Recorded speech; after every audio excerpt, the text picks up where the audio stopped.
Candidate, candidate কি? আমরা এই যে নির্বাচন চলে গেল, সো ক্যান্ডিডেট হলো যারা নির্বাচনের প্রার্থী, যারা নির্বাচনের প্রার্থী। সো এই প্রার্থীগুলোকে আমরা কি বলি? ক্যান্ডিডেট বলি।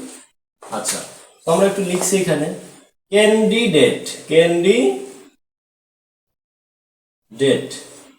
সো ক্যান্ডিডেট আমরা কি লিখতে পারি? নির্বাচন প্রার্থী, নির্বাচন প্রার্থী। এখন এই ক্যান্ডিডেট দিয়ে আমরা কি কি ওয়ার্ড বানাতে পারি সেটাই আজকের বিষয়। তো ক্যান্ডিডেট থেকে আমরা যদি এই এটিই বাদ দিয়ে দিই, ক্যান্ডিড, আর এখানে এটি আলাদা করে লিখলাম অ্যাট, তাহলে কি দাঁড়াবে? এবং এই ডিডটা আমরা আলাদা করে ফেললাম এবং এই ক্যানটা আমরা আলাদা করে ফেললাম। আমরা শব্দ যখন শিখবো, ওটার ওয়ার্ড যখন মিনিংটা আমরা শিখবো, ওয়ার্ড মিনিংটা শেখার সময় আমরা এরকম কি করব? ভেঙে ভেঙে শিখবো। ওকে, তো প্রথমে কি জানলাম আমরা? ক্যান্ডিডেট। ক্যান্ডিডেট অর্থ কি? নির্বাচনের প্রার্থী। যদি আমরা বলি ক্যান্ডিড, ক্যান্ডিড অর্থ কি? সাদাসিধে। কি? সাদাসিধে, সহজ সরল, সাদাসিধে।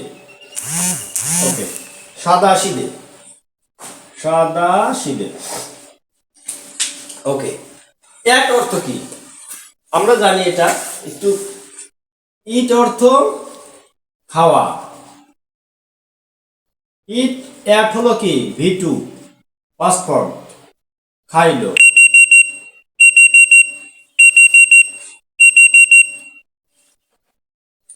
তাহলে অ্যাট অর্থ কি? খাইলো। তাহলে আমরা কি খাইলো লিখলাম, বা খেলো আমরা লিখতে পারি, বা খেলো লিখি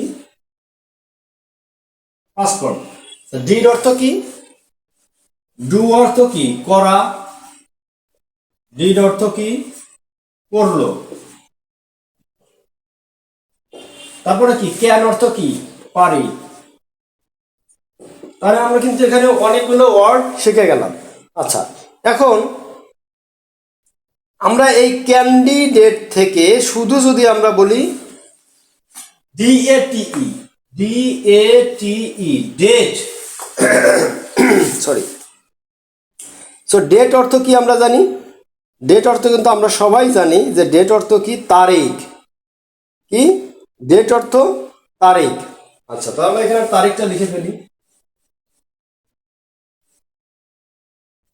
আচ্ছা, তো আমরা এখানে ডেট অর্থ তারিখও পেয়ে গেলাম। সো আজকে এই ক্যান্ডিডেট থেকে আমরা কি কি ওয়ার্ড শিখলাম আমরা যদি একটু রিভিউ করি। ক্যান্ডিডেট থেকে আমরা এই এটি বাদ দিয়ে কি পেয়েছিলাম? ক্যান্ডিড, অর্থ হলো সাদাসিধে।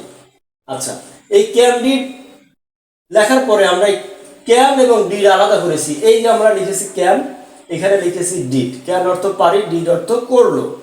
আচ্ছা, এরপরে ক্যান্ডিডেট, এখান থেকে আমরা এটিই, এটা আলাদা করেছি। এটা অর্থ কি? খেলো বা খাইলো, ইটের পাস্ট ফর্ম। আচ্ছা, তারপরে সর্বশেষ লিখেছি কি? DATE, date. ডেট অর্থ কি? তারিখ। তো এই ছিল আমাদের আজকের ভিডিও। এই ক্যান্ডিডেট থেকে আমরা অনেকগুলো ওয়ার্ড বের করা শিখলাম। তো এইভাবে তোমরা যদি ওয়ার্ড মিনিং বের করা শিখো তাহলে আশা করি তোমাদের ভোকাবুলারি অনেক বেশি হবে। সো আজকের মতো ভিডিওটা এখানে শেষ করছি। আল্লাহ হাফেজ, আসসালামু আলাইকুম।